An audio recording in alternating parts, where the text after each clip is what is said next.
Hi అండి, అందరికీ నమస్కారం అండి. Welcome back to latest updates. AP రాష్ట్ర వ్యాప్తంగా మహిళలందరికీ కూడా అద్రిపోయే భారీ శుభార్త అయితే వచ్చేస్తుందన్నమాట. ఆగస్టు 15న మన సీఎం చంద్రబాబు నాయుడు గారు మహిళల కోసం 2 భారీ పథకాలను ప్రారంభించబోతున్నారు.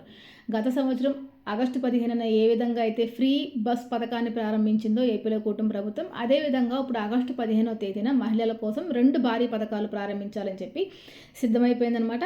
మరి దీనికి సంబంధించిన అర్హులు ఎవరు, మరి ఏ విధంగా అప్లై చేసుకోవాలి, మనం అప్లై చేసుకోవాలా లేకపోతే మనం అప్లై చేసుకోకుండానే మనకి పథకాల ద్వారా డబ్బులు అనేవి ఖాతాలోకి వేస్తారన్న సమాచారం తెలుసుకుందాము.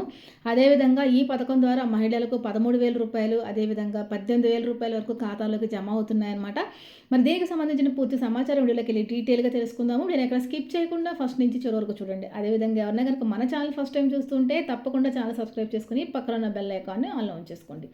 ఏపీలో కూటమి ప్రభుత్వం ఎంతో ప్రతిష్టాత్మకంగా సూపర్ 6 పథకాలను తీసుకొచ్చిన విషయం అందరికీ తెలిసిందేనండి. చెప్పినట్టుగానే మన సీఎం చంద్రబాబు నాయుడు గారు ప్రతి పథకాన్ని కూడా ఎంతో ప్రతిష్టాత్మకంగా ప్రారంభిస్తున్నారు. మరి మహిళలకి, అదేవిధంగా రైతులకు కానివ్వండి, విద్యార్థులకు కానివ్వండి, మరి రాష్ట్రంలో నివసిస్తున్న ప్రజలందరికీ కూడా మనిషికి కూడా మరి అనేక రకాలుగా మేలు చేకూరుస్తూ పలు రకాల అభివృద్ధి పథకాలను అయితే తీసుకొస్తూ మరి రాష్ట్రం అభివృద్ధి దిశలో ముందుకు వేసే విధంగా పరిపాలన అయితే సాగిస్తూ ఉన్నారండి. ఈ సంక్షేమ పథకాల్లో ముఖ్యంగా కనుక చూసుకుంటే మహిళల కోసం పెద్దపీట వేస్తున్నారని చెప్పుకోవచ్చు. ప్రత్యేకంగా మహిళల కోసం పలు రకాల పథకాలను అయితే తీసుకోవడం జరిగిందండి. డ్వాక్రాలోంచి ఆ లోన్లు కానివ్వండి, ఫ్రీ గ్యాస్ కానివ్వండి, ఫ్రీ బస్ కానివ్వండి, తల్లికి వందనం పథకం కానివ్వండి, ఇలాగా అనేక రకాల పథకాలను ఇప్పటికే ప్రారంభించింది ఏపీలో కూటమి ప్రభుత్వం. అయితే మరొక 2 భారీ పథకాల ప్రారంభానికి శ్రీకారం చుట్టిందనమాట. ఈ 2 పథకాలను కూడా ఆగస్టు 15కి ప్రారంభించాలని చెప్పేసి గ్రీన్ సిగ్నల్ కూడా ఇవ్వడం అయితే జరిగింది. ఈ పథకాల ద్వారా అర్హత ఉన్న ప్రతి మహిళ ఖాతాలోకి 18,000, అదేవిధంగా 13,000 రూపాయలు కూడా జమ చేయాలని చెప్పేసి నిర్ణయం తీసుకున్నారన్నమాట. మరి వివరాల్లోకి వెళ్తే కనుక ఏపీలో కూటమి ప్రభుత్వం ఎంతో ప్రతిష్టాత్మకంగా ప్రారంభిస్తోంది ఆడబిడ్డ నిధి పథకం. ఈ పథకం ద్వారా ఏపీ రాష్ట్ర వ్యాప్తంగా యొక్క 18 నుంచి 59 సంవత్సరాల వయసు గల మహిళలు ఈ యొక్క పథకానికి అర్హులండి. ఈ పథకం ద్వారా అర్హులైన మహిళలకు నెలకి 1,500 రూపాయలు చొప్పున, ఏడాదికి 18,000 రూపాయలు నేరుగా వారి బ్యాంకు ఖాతాల్లోకి జమ చేయడం జరుగుతుంది. ఈ యొక్క పథకానికి సంబంధించి ముఖ్యమైన అర్హతలు ఏమిటంటే, ఈ యొక్క మహిళల వయసు ఖచ్చితంగా 18 సంవత్సరాల నుండి 59 సంవత్సరాల మధ్య వయసు కలిగి ఉండాలన్నమాట. వీరు ఆంధ్రప్రదేశ్లో స్థానికంగా శాశ్వతంగా నివాసితులే ఉండాలి. అదేవిధంగా తెల్ల రేషన్ కార్డు కలిగి ఉన్న మహిళలు ఈ యొక్క పథకానికి అర్హులు. ప్రభుత్వ నిబంధనల ప్రకారం ఆర్థిక సహాయం పొందే కొన్ని వర్గాలు ఆంక్షలు కూడా వర్తించవచ్చు అనమాట. అదేవిధంగా దీంతోపాటు తల్లికి వందనం పథకం ద్వారా మరి ఆగస్టు ఈ నెలలోనే మరి మనకి ఎవరైతే 1వ తరగతి, అదేవిధంగా ఇంటర్మీడియట్లోకి జాయిన్ అయిన పిల్లలు ఉన్నారో ఆ తల్లులందరికీ కూడా 13,000 రూపాయలు ఖాతాల్లోకి జమ చేస్తారండి. అంటే 2వ విడత అనమాట. మొదటి విడత ఆల్రెడీ గత నెలలోనే రిలీజ్ అయిపోయింది, మనకి జూలై నెలలోనే. మరి మనకి ఆగస్టు నెలలో ఎవరైతే కొత్తగా 1వ తరగతిలో పిల్లల్ని జాయిన్ చేశారో, అదేవిధంగా కొత్తగా 10th క్లాస్ పూర్తి చేసుకుని ఇంటర్మీడియట్కి జాయిన్ అయిన పిల్లలు ఉన్నారో వారికి 2వ విడతలో ఈ యొక్క 13,000 రూపాయలు తల్లికి వందనం డబ్బులు అనేవి పడబోతున్నాయి అనమాట. కాబట్టి రాష్ట్ర వ్యాప్తంగా ఉండే మహిళలందరికీ కూడా తల్లికి వందనం పథకం ద్వారా, అదేవిధంగా ఆడబిడ్డ నిధి పథకం ద్వారా డబ్బులు అనేవి ఖాతాలోకి జమ చేయడానికి ఏపీలో కూటమి ప్రభుత్వం సిద్ధమైపోయింది. ఈ డబ్బులు మనకి ఆగస్టు 15వ తేదీన అధికారికంగా ప్రారంభించడం అయితే జరుగుతుందన్నమాట. ఈ యొక్క ఆడబిడ్డ నిధి పథకం కోసం రాష్ట్ర వ్యాప్తంగా ఉన్నటువంటి మహిళలందరూ కూడా ఎంతగానో ఎదురు చూస్తున్నారండి. కూటమి ప్రభుత్వం మరి అధికారంలోకి వచ్చి 2 సంవత్సరాల పరిపాలనా కార్యక్రమం అనేది పూర్తి చేసుకోవడం జరిగిందనమాట. మహిళలందరూ కూడా ఎంతగానో ఎదురు చూస్తున్నారండి. అన్ని పథకాలు ప్రారంభమైపోయాయి, ఆడబిడ్డ నిధి పథకం ఎంతవరకు ప్రారంభం కాలేదని. మరి 2 సంవత్సరాల పరిపాలనా కాలం పూర్తి చేసుకున్న సందర్భంగా ఇంటింటికి సర్వే నిర్వహిస్తోంది ఏపీలో కూటమి ప్రభుత్వం. ఇంటింటికి కూడా ప్రజాప్రతినిధులు కానివ్వండి, అధికారులు కానివ్వండి, ఇంటింటికి వెళ్ళి ప్రజల యొక్క సమస్యలను, అదేవిధంగా ప్రజలకి మరి అన్ని రకాల సంక్షేమ పథకాలు అందుతున్నాయా లేదా అని చెప్పేసి స్వయంగా మరి నాయకులే వెళ్ళి అడగడం అయితే తెలుస్తుంది. ప్రజాప్రతినిధులే వెళ్ళి అడగడం అయితే జరుగుతుందండి. మరి ఈ నేపథ్యంలో ఇలా చేసిన సర్వేలో చాలామంది మహిళలు ఆడబిడ్డ నిధి పథకం ఎప్పుడు ప్రారంభమవుతుందని చెప్పేసి మరి యొక్క మంత్రులను కానివ్వండి, అధికారులను కానివ్వండి అడగడం అయితే జరిగిందనమాట. వీరందరూ కూడా మన సీఎం చంద్రబాబు నాయుడు గారి దృష్టికి ఈ యొక్క విషయాన్ని తీసుకెళ్లడం జరిగింది. అయితే చంద్రబాబు నాయుడు గారు ఆగస్టు 15వ తేదీన ఎంతో ప్రతిష్టాత్మకంగా ఈ యొక్క పథకం ప్రారంభానికి అన్ని రకాల ఏర్పాట్లు పూర్తి చేయాలని చెప్పి, అర్హుల ఎంపిక తొందరగా చేయమని చెప్పేసి ఇప్పటికే అధికారులకి ఆదేశాలు జారీ చేయడం అయితే జరిగిందనమాట. అయితే మరి ఈ పథకానికి అప్లై చేసుకోవాలని చెప్పేసి చాలామందికి డౌట్ అనేది ఉంటుందండి.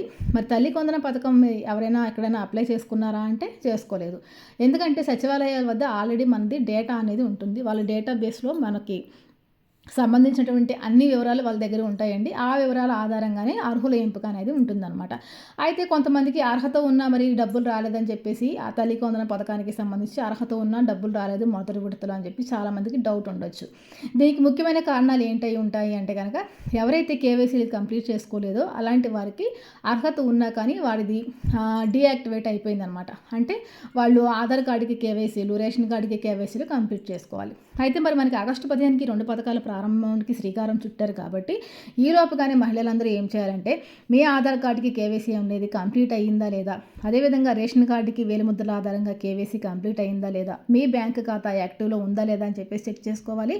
దీంతోపాటుగా మీ బ్యాంక్ ఖాతాకి ఆధార్ నెంబరు, ఆ ఫోన్ నెంబర్ లింక్ చేసుకుని ఎన్పిసిఐ లింకింగ్ అనేది మ్యాపింగ్ అనేది అయ్యిందా లేదా అని చెప్పేసి చెక్ చేయించుకోండి. దీంతోపాటు డీపీటీ విధానం కూడా ఆన్లో ఉంచుకోవాలి. అదేవిధంగా ఆంధ్రప్రదేశ్లో నివసిస్తున్నటువంటి ప్రతి మహిళ కూడా మీరు 6 స్టాఫ్ వెరిఫికేషన్ అనేది చేయించుకుని ఆ సర్టిఫికేట్ కూడా మీరు దగ్గర పెట్టుకోవాలండి. 6 స్టాఫ్ వెరిఫికేషన్ అయితేనే పరిగణలోకి తీసుకోవడం జరుగుతుంది. అయితే మన ముఖ్యమంత్రి చంద్రబాబు నాయుడు గారి దగ్గరికి చాలామందికి ఈ 300 యూనిట్ల కరెంటు బిల్లు దగ్గర మిగిలిన అర్హతలన్నీ ఉండి ఈ యొక్క యూనిట్ కరెంటు బిల్లు ఒక దగ్గర మరి సంక్షేమ పథకాలు అర్హత ఉండి కూడా చాలామంది ఈ యొక్క పథకాలు పొందలేకపోతున్నారండి. ఇది కూడా మరి అధికారుల దృష్టికి తీసుకెళ్ళడం అనేది జరిగిందనమాట. అయితే ఈ యొక్క కరెంటు బిల్లు అనేది ఈ 6 దశల ధృవీకరణలోంచి కరెంటు బిల్లును తొలగించాలని చెప్పేసి ఇప్పటికే ప్రభుత్వం నిర్ణయం తీసుకున్నట్టుగా తెలుస్తుంది. దీనిపైన ఎలాంటి అధికారికంగా ప్రకటన రాలేదు కానీ ఇంతవరకు త్వరలోనే ఈ యొక్క 300 యూనిట్ల కరెంటు బిల్లు అనే దీన్ని తీసివేయడం అయితే జరుగుతుందన్నమాట. దీంతో పాటుగా ప్రతి ఒక్క మహిళ కూడా మరి ఏంటంటే మీరు జియో ట్యాగింగ్ అనేది చేయించుకోవాలి. హౌస్ హోల్డింగ్ మ్యాపింగ్లో మీరు నమోదై ఉండాలన్నమాట. హౌస్ హోల్డింగ్ గతంలో మీరు చేయించుకున్నాను, ఇప్పుడు హౌస్ హోల్డింగ్ మ్యాపింగ్ అనేది ఆన్లో ఉందా లేదా అని చెప్పేసి ఒకసారి మీరు సచివాలయాలకు వద్దకు వెళ్ళి అక్కడ ఉన్నటువంటి పంచాయతీ సెక్రటరీలు వాళ్ళు ఉంటారు కదండి, వారి దగ్గర మీరు చెక్ చేసుకోవాల్సి ఉంటుందన్నమాట. బీసీ వెల్ఫేర్ ఆఫీసర్లు ఉంటారు, పంచాయతీలకు సంబంధించిన అధికారులు ఉంటారు కాబట్టి మీకున్నటువంటి పత్రాలన్నీ కూడా అప్డేటెడ్గా ఉన్నాయా లేదని చెప్పి చూసుకోవాలి. ఒకసారి మీరు మీ యొక్క ఆధార్ కార్డు, రేషన్ కార్డు 2 కూడా తీసుకుని వెళ్తే అక్కడ అన్నీ కూడా మీ అప్డేటెడ్గా ఉన్నాయా లేదా, అర్హుల జాబితాలో మీ పేరు ఉందా లేదా అని చెప్పేసి అక్కడ వాళ్ళు చెక్ చేసి చెప్పడం అయితే జరుగుతుందన్నమాట. ఎవరైతే ముందస్తుగా అలర్ట్గా ఉండి ఇవన్నీ కూడా చేసుకుని సిద్ధంగా ఉంటారో మహిళలు కానివ్వండి, లేకపోతే ఇంకా యొక్క పథకాలకు సంబంధించి రైతులు కానివ్వండి, ఎవరైనా కానివ్వండి, ఇవన్నీ కూడా చేసుకొని సిద్ధంగా ఉంటే వారికి ఎలాంటి ఇబ్బంది లేకుండా గవర్నమెంట్ అక్కడ డబ్బులు రిలీజ్ చేయగానే డైరెక్ట్ వచ్చి మీ ఖాతాలో పడిపోవడం అయితే జరుగుతుంది. చాలామంది బ్యాంకు ఖాతాలు ఉంటాయి కరెక్ట్గానే, అన్ని అర్హతలు కరెక్ట్గానే ఉంటాయి, కానీ బ్యాంక్ ఖాతా యాక్టివ్లో లేకపోవడం వల్ల కూడా చాలామందికి డబ్బులు అనేవి పడట్లేదు. ఎందుకు యాక్టివ్గా ఉండట్లేదు అంటే కనుక బ్యాంక్ ఖాతాలో మినిమం బ్యాలెన్స్ అనేది మెయింటైన్ చేయాలి. ఎవరు కూడా మినిమం బ్యాలెన్స్ అనేది మెయింటైన్ చేయట్లేదండి. ఇది చాలామందికి తెలియట్లేదు కూడా. కాబట్టి మీ బ్యాంక్ ఖాతాలో మినిమం మీరు ₹1000 బ్యాంక్ బ్యాలెన్స్ అయినా కానీ మెయింటైన్ చేయాలి. ఇలా చేస్తేనే మీకు బ్యాంక్ ఖాతాలో ప్రభుత్వం వారు డబ్బులు వేసినప్పుడు మీ ఖాతాలోకి పడడం అయితే జరుగుతుంది. అంటే మీ బ్యాంక్ ఖాతాలో డబ్బులు ఉంటేనే మీ బ్యాంక్ ఖాతా అనేది యాక్టివ్లో ఉంటుందన్నమాట. కాబట్టి రాష్ట్ర వ్యాప్తంగా ఉన్నటువంటి మహిళలందరూ కూడా ఒక విషయాన్ని గమనించండి. మరి ఆగస్టు 15వ తేదీన 2 భారీ పథకాలు అయితే ప్రారంభం కాబోతున్నాయి. మొదటిగా చూసుకుంటే తల్లికి వందనం 2వ విడత, అదేవిధంగా ఆడబిడ్డ నిధి పథకానికి సంబంధించిన డబ్బులు అయితే మహిళల ఖాతాలకు జమ అవుతున్నాయి. ఇదండి ప్రభుత్వం నుంచి వచ్చినటువంటి తాజా సమాచారం. మరొక మంచి మళ్ళీ కలుసుకుందాం. అంతకు సెలవు. నమస్తే.